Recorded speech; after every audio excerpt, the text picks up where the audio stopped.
4 a.m. is a strange time. You feel everything so intensely. You feel happiness like rapture, heartache like heartbreak, and failure like death.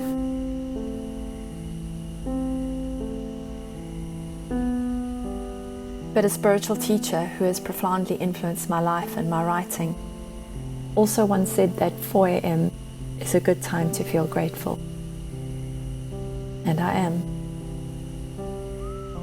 I'm grateful that I'm finally getting to start this journey. To start the creative process that will give life to the Memory of Chiffon. A half-truth, half-fiction novel that even unwritten feels like a reckoning.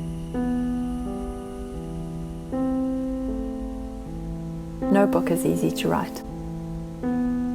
It's always a labor of love in some way, usually in many ways. But this one feels particularly difficult, particularly close. This one wants to be written with brutal honesty. It wants the words to pick open wounds that life and time have sealed shut and expose the emotions and raw truths festering there. But I believe that I need to write it, that it's my purpose in some profound, personal way, that it's important for reasons I can't even comprehend yet. And that makes me apprehensive because it makes me feel responsible. What I write could mean something to someone, to many someones.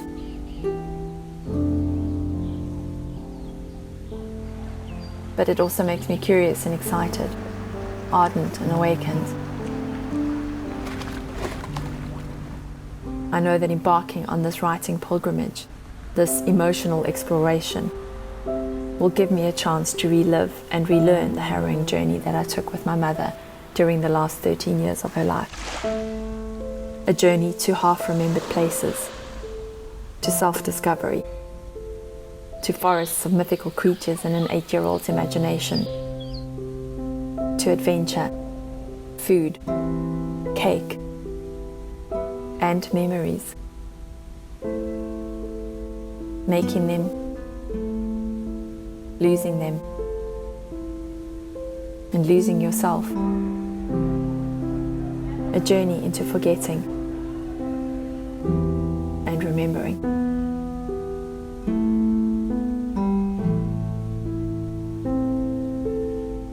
A journey into Alzheimer's that changed and shaped my life in the saddest and sometimes most profound and beautiful ways. A journey that ended 6 years ago on the morning of my brother's birthday, when my mom passed away at the age of 88.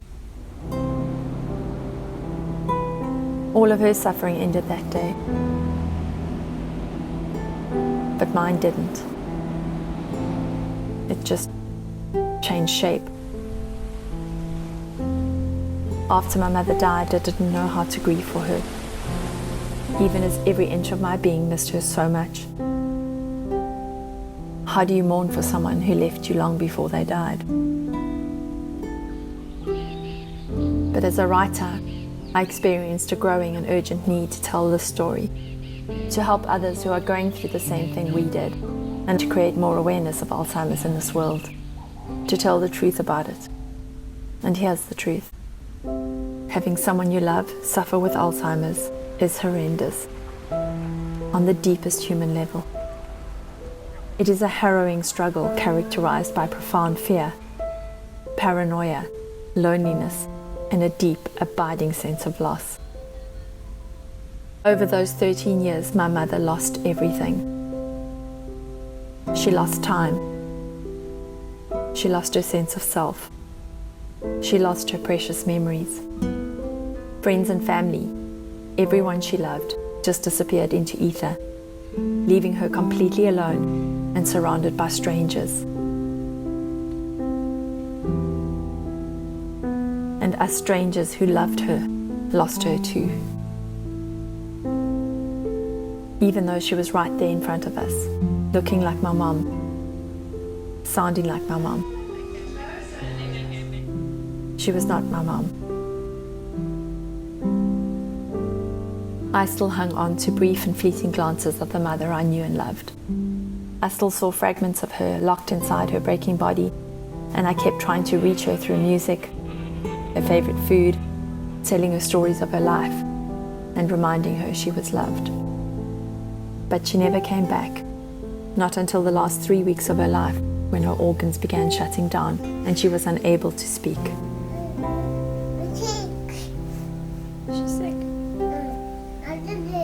Then her entire spirit was my mom again. She came back to say goodbye. She came back to tell me she loved me. Are you kissing my hand? Oh, no, mommy. She couldn't say the words, but her love for me filled the space around us until she took her very last breath, while I just watched and waited, helpless, hurting. But Alzheimer's is also a profound leveler and an enlightened teacher. It shows you what living with grace means, how to choose patience every day,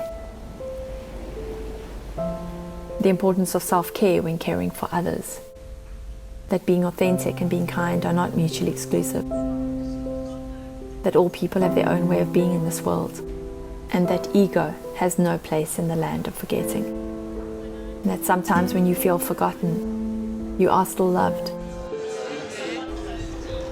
and that even in darkness, light can still shine through the cracks.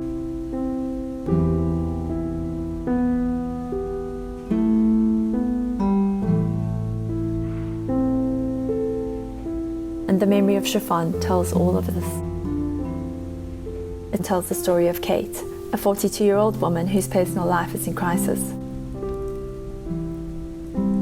Recently divorced and with her career in jeopardy, Cate is struggling with her mother Meg's Alzheimer's and her 8-year-old daughter Hannah's blame and alienation.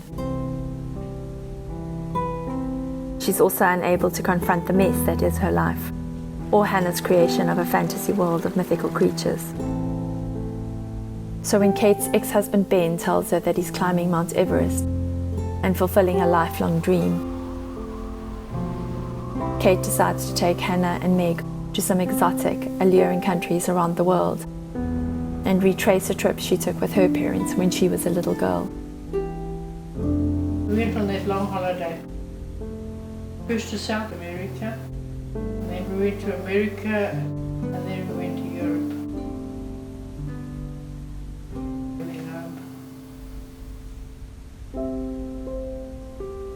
Along the way, through her travel adventures, through meeting new, diverse and interesting people, and her mother's old recipe books, Cate learns to bake, discovers her past, and finds herself. So why the Memory of Chiffon? Why this title? Because my mother was good at everything she did. But baking made her happy. It made her proud. Throughout my childhood, Mom's distinguishing feature was her ability to produce a fluffy, towering chiffon cake at every significant family event. And one of her deepest hurts happened the day she could no longer remember how to make it. When she was no longer able to bake anymore. When switching on an oven became dangerous to her and others, and the words in a recipe book turned into an unfamiliar foreign language. There are over 44 million people in the world suffering from Alzheimer's today, who are loved by someone. Someone who loses them over and over again as they come back for a minute, an hour or a day, and then leave again, until one day they are gone forever. Someone who needs to know they're not alone. I know that it's going to take a village to make this book happen. I won't be able to do it alone and without the love of my family, friends, and you. But it's something that I believe with all of me, I'm meant to do. to write a book that shows the ugly, beautiful experience of living with someone who suffers from Alzheimer's, to raise awareness and even funds for Alzheimer's research in the future, and to share Mom's recipes with the world.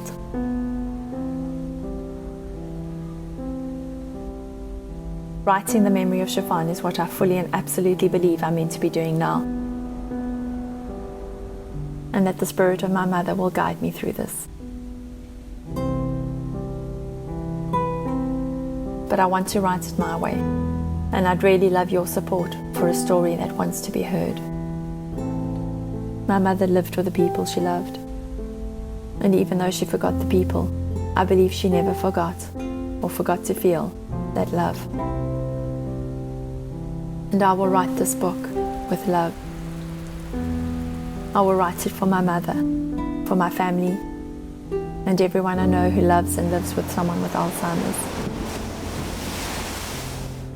But also for your husband, your grandfather, your friend, your mother, for their struggle and yours.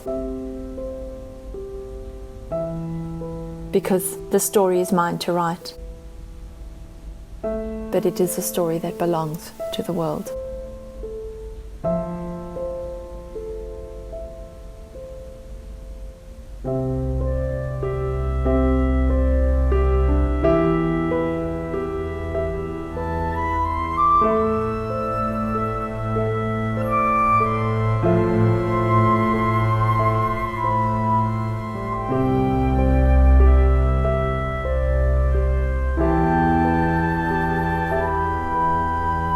So if you pre-order the Memory of Chiffon, thank you.